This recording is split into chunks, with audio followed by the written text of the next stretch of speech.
नमस्कार दोस्तों, स्वागत है आपका डिजिटल ई गुरुजी में। 2011 से 2019 तक के सभी क्वेश्चंस जो कि आपके यूपी टेट के प्रीवियस एग्जाम्स में पूछे गए थे वो हम यहाँ डिस्कस कर रहे हैं। आज हम डिस्कस करेंगे इस वीडियो में फरवरी 2014 में जो आपका यूपी टेट का एग्जाम हुआ था, तो आज उसके पर्यावरण के क्वेश्चन जो आए थे वो हम डिस्कस करेंगे। तो स्टार्ट करते हैं। पहला क्वेश्चन है आपका, वायुदाब नापने वाला यंत्र किस नाम से जाना जाता है? बैरोमीटर, थर्मामीटर, सीस्मोग्राफ या हाइग्रोमीटर?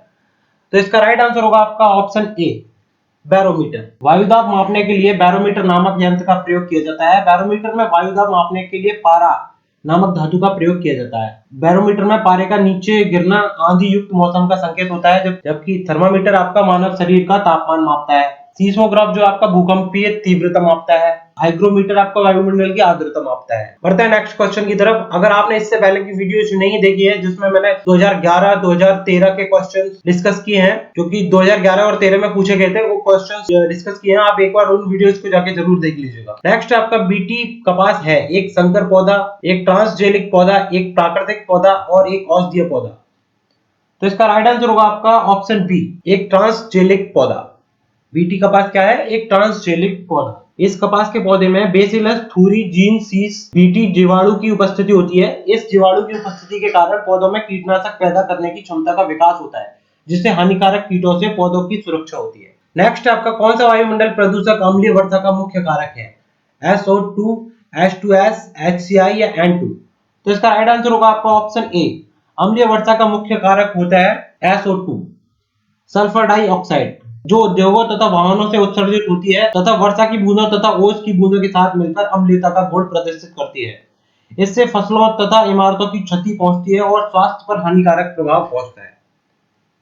नेक्स्ट है आपका, निम्न में से कौन सर्वाधिक उत्पादन पारिस्थितिकी तंत्र है? उष्णकटिबंधीय वर्षावन, टुंड्रा, सवाना या मरुस्थल?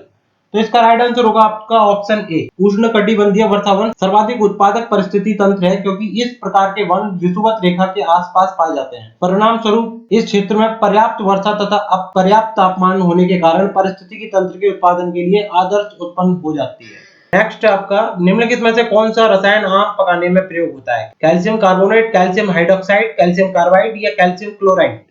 तो इसका राइट आंसर होगा आपका ऑप्शन सी, कैल्शियम कार्बाइड। आम या अन्य फसलों को पकाने के लिए कैल्शियम कार्बाइड यानी कि CaC2 नामक रसायन का प्रयोग किया जाता है। इस रसायन से एसिटिलीन गैस का उत्सर्जन होता है, जो फल को पकने में सहायता करता है। नेक्स्ट आपका, कौन सी बीमारी दूषित जल पीने से फैलती है? एड्स, टाइफाइड, एनीमिया या टिटनेस? तो इसका राइट आंसर होगा आपका ऑप्शन बी, टाइफाइड जो है आपका दूषित जल पीने से फैलता है। ज्वर, आंत का बुखार भी कहा जाता है। निम्नलिखित में से कौन सी ग्रीन हाउस गैस नहीं है? CO2, N2O, CO या CH4? तो इसका राइट आंसर होगा आपको ऑप्शन सी, CO जो आपकी ग्रीन हाउस गैस नहीं है। ग्रीन हाउस गैस वे गैस होती हैं जो पृथ्वी के ऊष्मीय तापमान को बढ़ाने में सहायक होती हैं। प्रमुख ग्रीन हाउस गैस हैं carbon dioxide CO2, nitrous oxide N2O, methane CH4 तथा क्लोरोफ्लोरोकार्बन जिसको हम CFC बोलते हैं। कार्बन मोनोऑक्साइड जो CO गैस है वो ग्रीन हाउस गैस नहीं होती है। नेक्स्ट है, इनमें से कौन द्विबीजपत्री पौधा है? बांस, केला, गन्ना, सरसों? तो इसका राइट आंसर होगा आपका ऑप्शन डी, सरसों जो है आपका द्विबीजपत्री पौधा है। नेक्स्ट आपका, पौधों में जल का अधिग्रहण किसके द्वारा होता है? जाइलम, फ्लोएम, कैम्बियम या पेलिसेड?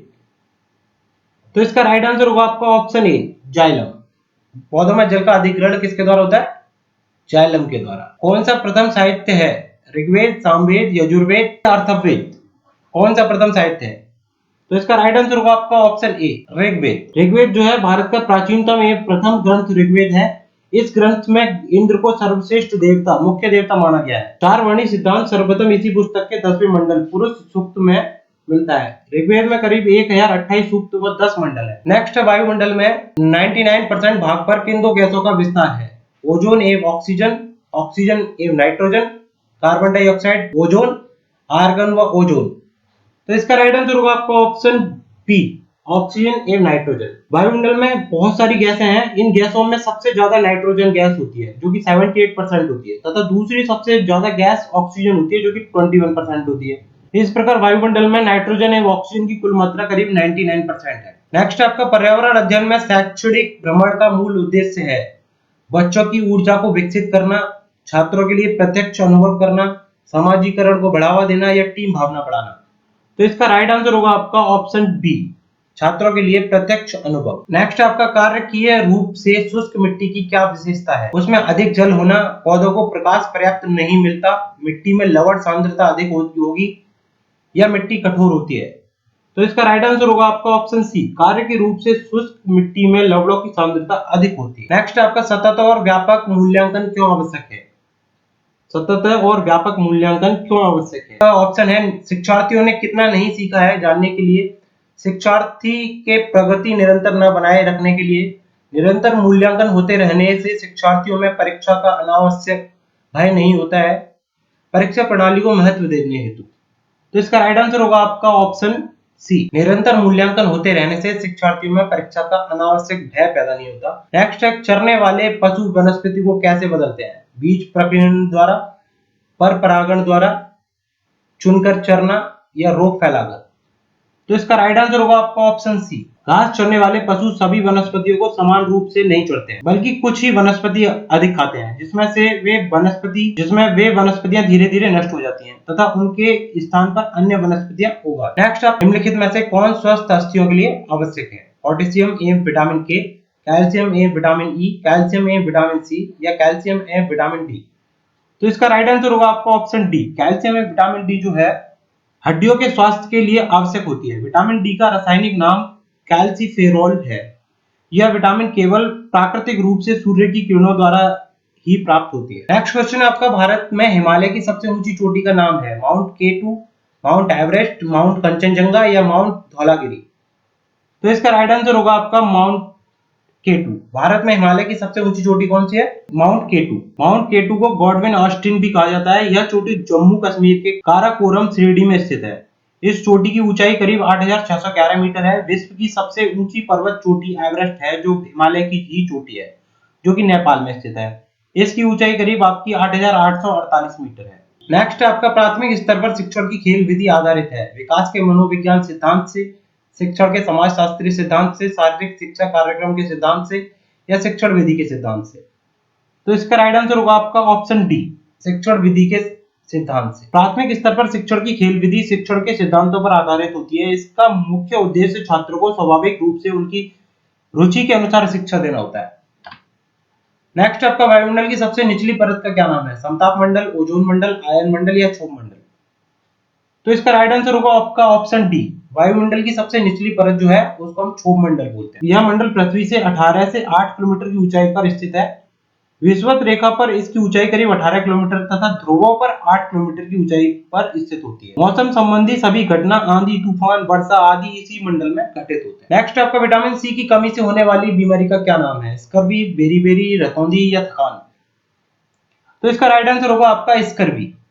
शरीर में विटामिन सी की कमी से स्कर्वी नामक रोग हो जाता है, जिसमें फसूलों में खून आने लगता है तथा जख्म जल्दी नहीं भरते हैं। विटामिन सी का रासायनिक नाम आपका एस्कॉर्बिक एसिड होता है। यह खट्टे पदार्थों में पाया जाता है। आंवले में सबसे ज्यादा विटामिन सी पाया जाता है।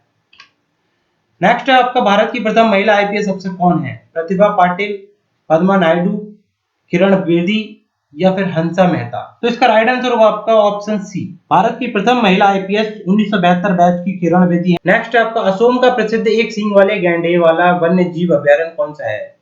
मानस, काजीरंगा, घेर जंगल या कान्हा किसली। तो इसका राइट आंसर होगा आपका ऑप्शन बी, काजीरंगा। एक सींग वाले गैंडे के संरक्षण के लिए असम राज्य में काजीरंगा वन्य जीव अभ्यारण्य की स्थापना 1908 में हुई थी।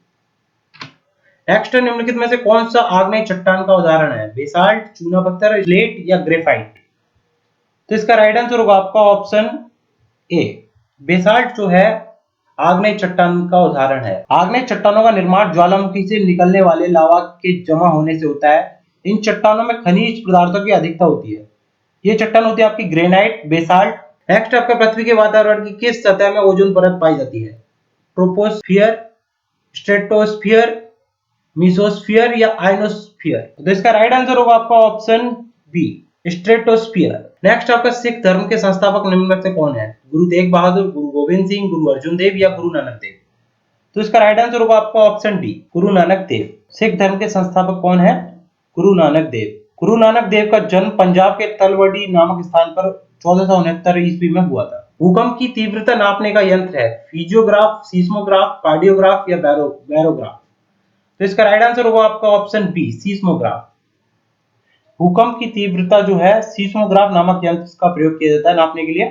सीस्मोग्राफ यंत्र में रिएक्टर पैमाना लगा रहता है। नेक्स्ट आपका दक्षिणी गोलार्ध का सबसे लंबा दिन किस दिन होता है? 21 मार्च, 21 जून, 23 सितंबर या 22 दिसंबर? तो इसका राइट आंसर होगा आपका ऑप्शन डी, 22 दिसंबर। 22 दिसंबर को दक्षिणी गोलार्ध में सबसे लंबा दिन होता है क्योंकि इस तिथि को सूर्य का प्रकाश मकर रेखा पर लंबवत पड़ता है। यह घटना मकर संक्रांति कहलाती है। नेक्स्ट आपका सत्यार्थ प्रकाश के लेखक का नाम क्या है? स्वामी दयानंद सरस्वती, स्वामी विवेकानंद, राजा राम मोहन राय या मदन मोहन मालवीय? तो इसका राइट आंसर है आपका ऑप्शन ए, स्वामी दयानंद सरस्वती। सत्यार्थ प्रकाश के लेखक स्वामी दयानंद सरस्वती थे। स्वामी दयानंद सरस्वती ने 1875 ईस्वी को बंबई में आर्य समाज की स्थापना भी की थी तथा इनका प्रसिद्ध वाक्य था, वेदों की ओर लौटो। बिहू भारत के किस राज्य का लोक नृत्य है? राजस्थान, तमिलनाडु, असम या उत्तर प्रदेश? तो इसका राइट आंसर होगा आपका ऑप्शन सी, बिहू जो है वो असम राज्य का लोक नृत्य है। नेक्स्ट, खाद्य श्रृंखला के परस्पर समूह को कहा जाता है? खाद्य चक्र, श्रृंखला अभिक्रिया, खाद्य जाल या बायोमास का पिरामिड? खाद्य श्रृंखला के परस्पर समूह को खाद्य जाल कहा जाता है।